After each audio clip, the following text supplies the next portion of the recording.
సింహరాశి వారికి ఈ వారం మధ్యస్థ ఫలితాలు గోచరిస్తోంది. రాష్ట్రాధిపతి అయిన రవి సప్తమంలో ఉన్నారు. సప్తమంలో 3 గ్రహాలతో కలిసి ఉన్నాయి. రాహువు, బుధుడు, శుక్రుడితో కలిసి ఉన్నారు. అష్టమ శని నడుస్తోంది. అష్టంలో శని కూడా వీరికి అంత అనుకూలంగా లేదు. అయితే పంచమ అష్టమాధిపతి అయిన గురువు లాభస్థానంలో బలంగా ఉన్నారు. వీరికి ధనాదాయం బాగుంటుంది, రాబడి బాగుంటుంది. అయితే ఇంట్లో మనశ్శాంతి మటుకి చాలా కరువు అవుతుంది. సహోదరి సోదరు మధ్య విభేదాలు కావచ్చు, భార్యాభర్తల మధ్య విభేదాలు కావచ్చు. ప్రతి చిన్న విషయానికి ఏదో ఒక అలజడి, ఏదో గొడవ ఇటువంటి జరిగే అవకాశం ఉంది. రాశ్యాధిపతి అంత బలంగా లేదు వీరికి. అన్నీ అనుకూలంగా ఉన్న కూడా రాశ్యాధిపతి అంత బలంగా లేకపోతే మన ఎంత కష్టపడ్డా కూడా ఫలితం అనేది చాలా తక్కువగా ఉంటుంది. ఇంట్లో వాళ్ళు కావచ్చు, బయట వాళ్ళు కావచ్చు, మనకి రెస్పెక్ట్ ఇవ్వడం లేదే, మనకు గుర్తించడం లేదే, ఎంత కష్టపడుతున్నాం, పేరు ప్రఖ్యాతులు వస్తున్నాయి అనే ఒక భావన ఎక్కువగా ఉంటుంది. సంతానం సంబంధించిన విషయాలు కూడా మిమ్మల్ని లెక్క చేయకపోవడం ఒక మనోవేదన కారణమవుతుంది. ఏదైనా సరే నాకంటూ గుర్తింపు తెచ్చుకోవాలి, పేరు ప్రఖ్యాతులు తెచ్చుకోవాలని ఎంతో కష్టపడతారు. వ్యాపారపరంగా బాగుంటుంది, వృత్తి ఉద్యోగాల్లో కూడా బాగుంటుంది.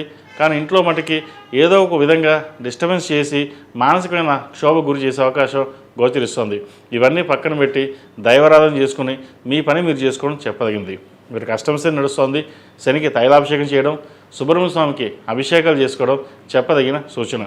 అదేవిధంగా రియల్ ఎస్టేట్ రంగంలో ఉన్న వారికి, సాఫ్ట్వేర్ రంగంలో ఉన్న వారికి, వైద్య వృత్తులు ఉన్న వారికి కాస్త నిరాశ అని చెప్పవచ్చు. కష్టం తగిన ప్రతిఫలం ఒక్కోసారి చేదాకా వచ్చి చేజారిపే అవకాశం గోచరిస్తుంది. చతుర్థ భాగ్యాధిపతి అయిన కుజుడు 6 ఉన్నారు. శత్రువులు మీపై విజయం సాధించలేరు. ఎవరైనా మిమ్మల్ని ఇబ్బంది పెట్టదలుచుకుంటే అది వెనక్కి వెళ్ళిపోవడం ఉంటుంది.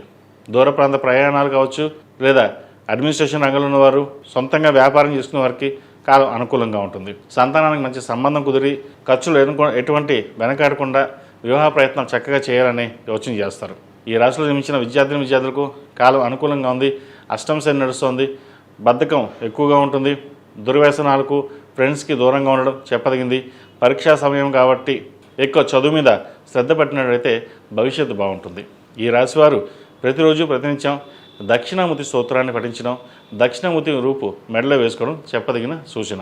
ఈ రాశిలో జన్మించిన స్త్రీలకు వృత్తి ఉద్యోగాల పరంగా, వ్యాపార పరంగా అంత సానుకూలంగా లేదు. కష్టే ఫలితం పెద్దరు.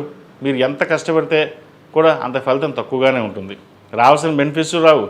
ఇంట్లో వాళ్ళతోనూ బయట వాళ్ళతోనూ చిన్న చిన్న తగాదాలు, వృత్తి ఉద్యోగంలో కూడా కింద స్థాయి ఉద్యోగస్తులు ఇబ్బంది పెట్టడం ఇటువంటి చిన్న ఉండే అవకాశం గోచరిస్తుంది. వ్యాపారంలో లాభాలు బాగున్నాయనిపిస్తుంది, కానీ చేతికి మటుకు రూపాయి రాదు. వచ్చిన రూపాయి ఎలా అవుతుంది, ఎలా ఖర్చు అవుతుందో మనకు తెలియదు. కానీ చేతిలో ₹1 మిగలదు.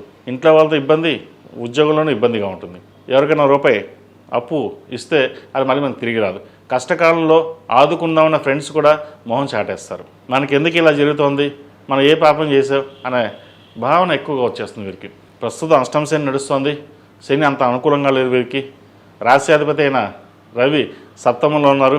రాశ్యాధిపతి అంత బలంగా లేదు. దానివల్ల ప్రతి అడుగు ముందుకు వెళ్దాం అనుకుంటాం, అది వెనక్కి వచ్చేస్తుంది. ఒకప్పుడు ఎంత వెలిగాం, ఇప్పుడు ఇలా ఉన్నామా అనే భావన కూడా ఒకసారి ఉంటుంది. ఏదైనా సరే కర్మానుసారైనా మన కర్మకి మనమే బాధ్యులం అన్నట్టుగా సమయం వచ్చినప్పుడు అన్ని విధాలుగా అన్నీ బాగుంటాయి. ప్రస్తుతం ఏదైనా సరే మౌనంగా ఉండి మీ పని మీరు చేసుకోవడం చెప్పదగిన సూచన. ఈ రాశివారు ప్రతిరోజు ప్రతినిత్యం శని స్తోత్రం పఠించడం, అదేవిధంగా 19 శనివారాలు శనికి తైలాభిషేకం చేయించడం చెప్పదగిన సూచన. ఈ రాశిలో జన్మించిన వారికి కలిసి వచ్చే సంఖ్య 4, కలిసి వచ్చే రంగు తెలుపు. ఏదైనా పని మీద బయటికి వెళ్ళినప్పుడు శుక్రవారం కానీ ఆదివారం కానీ వెళ్ళండి, మంచి ఫలితాలు సంప్రాప్తిస్తాయి. ఈ పూజాస్టోర్.in పసుపు కుంకుమ నుంచి దేవతా విగ్రహాల దాకా అన్ని రకాల పూజలు, వ్రతాలు, గృహప్రవేశం, హోమాది శుభకార్యాలకు కావాల్సిన పూజా సామాగ్రి అంతా ఒక్కొక్క క్లిక్ తోనే మీ ఇంటి వద్దనే పొందండి. ఈ పూజాస్టోర్.in